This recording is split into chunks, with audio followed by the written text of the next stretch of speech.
All right. Good morning, everybody. Thanks for coming. If you guys could come on in, if you're out in the lobby, come in and find a seat. I'd like to introduce this morning Kristi Walker.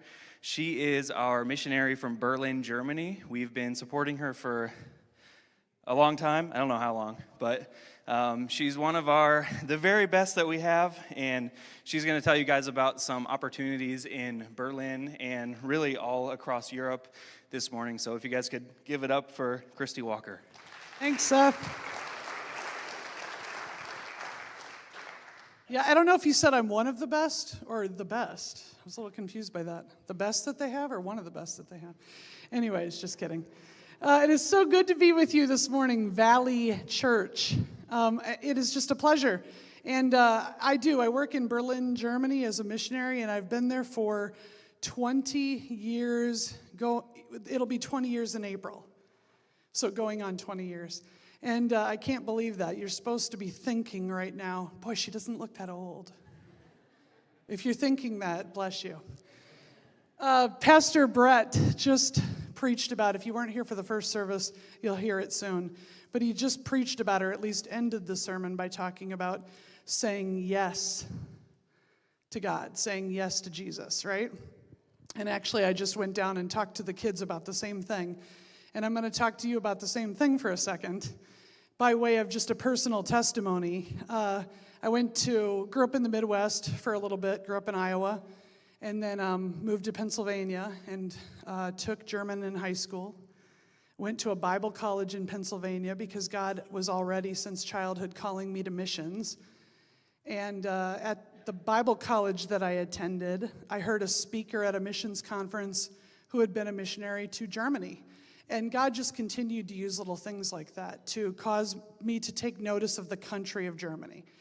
And I read a little brochure at that missions conference that said, Germany, at the heart of Europe, is without a heart for God.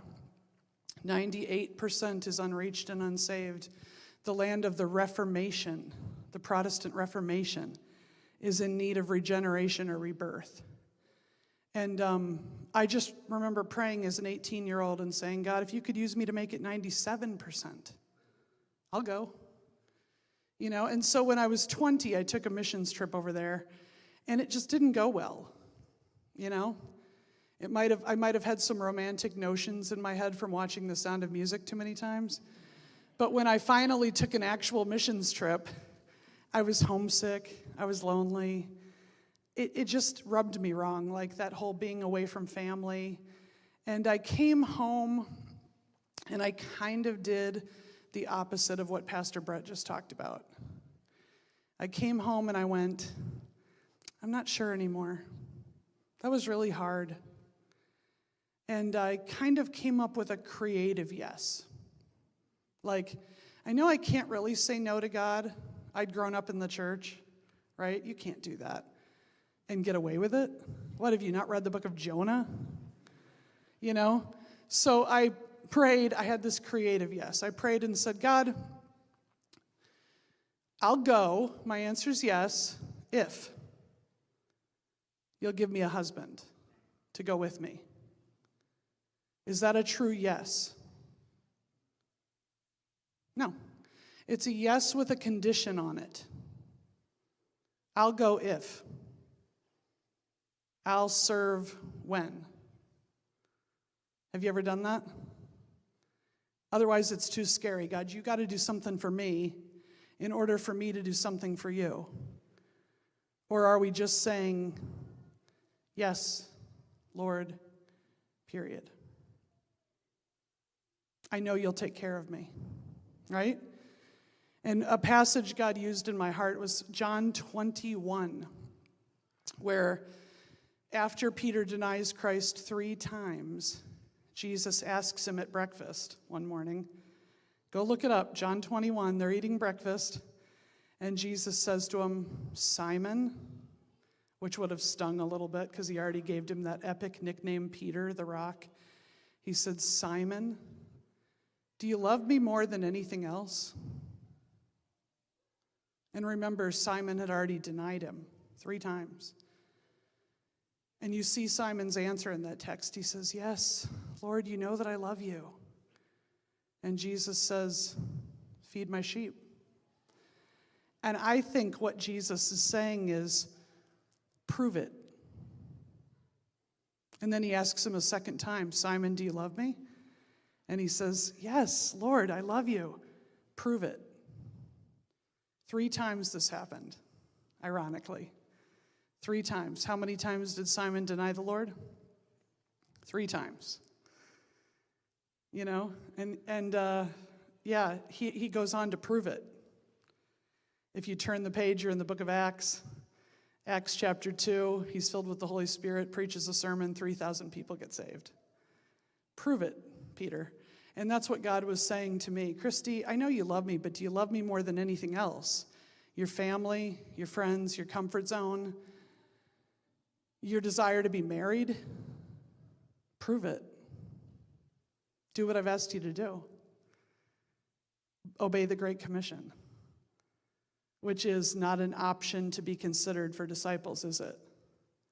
It's a command to be obeyed, not an option to be considered. And so I, by the grace of God, said what Peter said and said, "Yes, Lord, period. I'll go. You don't have to give me anything. You don't have to do anything for me. You don't have to make sure certain things are in place." My answer is yes. And it's been 20 years of saying yes to the Lord on this topic. And we're going to pull up some slides here just to show you. Okay, they're already up there. It just says a heart for Europe. God's given me a heart for Europe over these years, and I just want to share that with you quickly. Why Europe? Why Europe? Why not somewhere else in the world? Aren't there needier places in the world? Well, the funny thing is a lot of the needier places that we think would be needier actually have a stronger gospel presence. Did you know the fastest growing church in the world right now is Iran? Why Europe? China and India, who each have just under twice the population of Europe, have at least 5 times as many evangelical Christians. Nigeria alone, with 28% of the population of Europe, has around 4 times as many evangelical Christians. Why Europe? What percentage of Europe's 750 million people are truly followers of Jesus Christ? Around 2%. 2%, exactly as I learned in college, are truly followers of Jesus Christ instead of nominal Christians or atheists or Muslims, which is a great result of the refugee crisis starting in 2015. So why Europe? Because the need is great. The need for the gospel is great. Many countries still restrict the gospel, you know that. There are countries that even if you were to deliver a Bible within that country and be caught, you would be persecuted or thrown in jail, and you can see a list of those countries behind me. Why Europe? It's open. It's open to the gospel. No one will stop you. And all of those nations are in Europe, especially since 2015, where God changed the boundary lines of many, many countries and dispersed them throughout Europe and other places. Suddenly, we have even a bigger representation of all nations. 170 nations call Berlin home. Berlin, the city. The German capital is a young and cosmopolitan city. 56% of the population is younger than 45. And people from over 170 nations now live in the 12 districts of Berlin.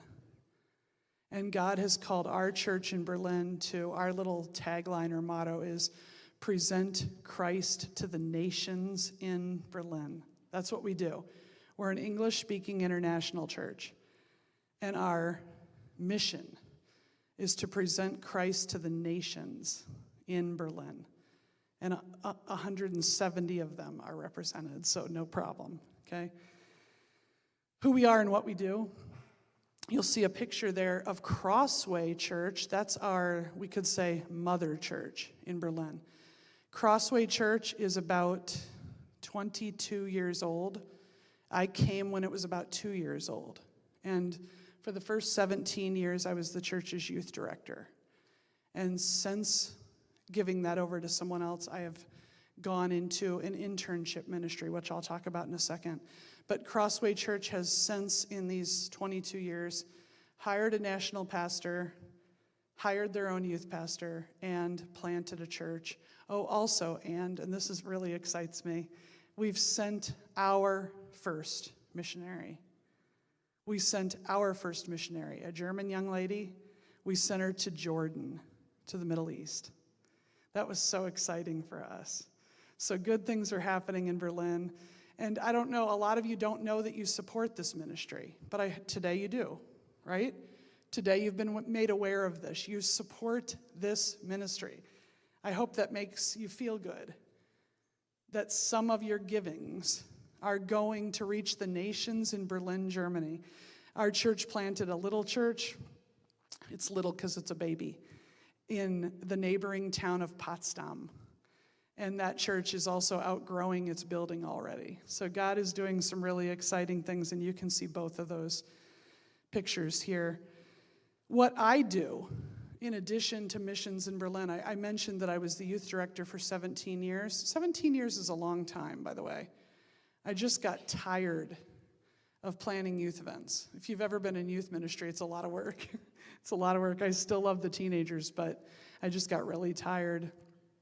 And I'm still a missionary, obviously, but what I do now is I focus on recruiting and mobilizing young people to do internships in Western Europe to get their feet wet in missions.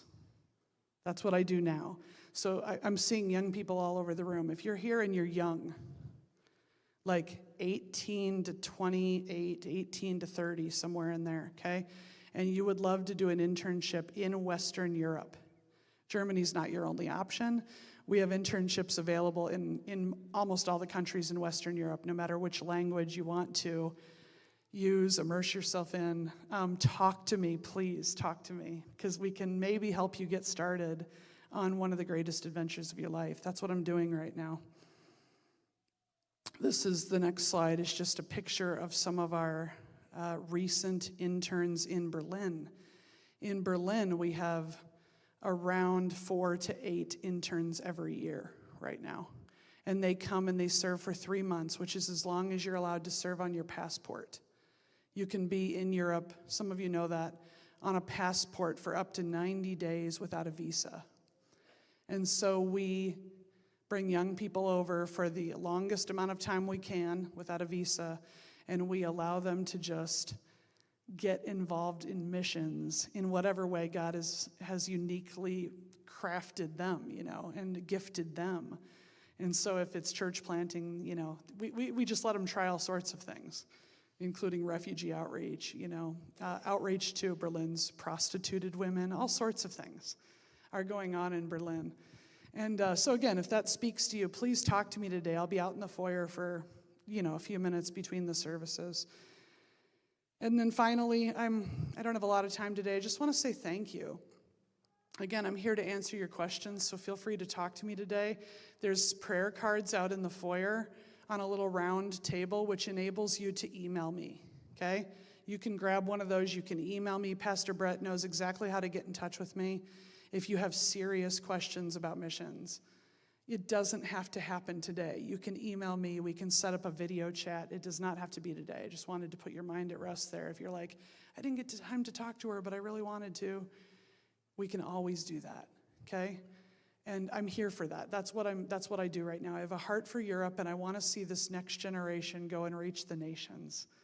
That is my heartbeat. So I just want to say thank you, Valley Church, because whether you knew it or not, you support me. And you support something really exciting in Berlin, Germany. And I know your pastor's excited about it, and several others in this church have been over there and have hung out with me before, which is a lot of fun. So keep sending people. We'll keep receiving them, and hopefully it'll change some lives. Thank you. God bless you guys. Say yes to Jesus.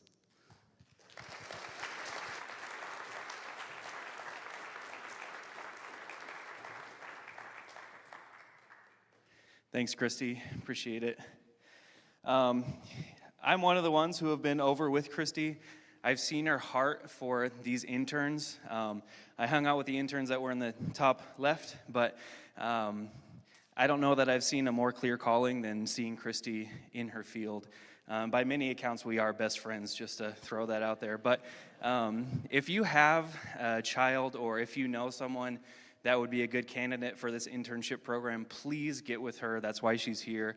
Please pick up one of her cards, like she said. There's also a white box in the back on the sound booth. It's labeled Benevolence.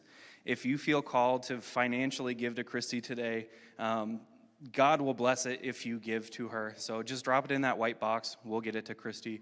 Otherwise, thank you so much for coming. You guys are all dismissed. Please stick around if you haven't gone to the 9:30 service. Thank you all.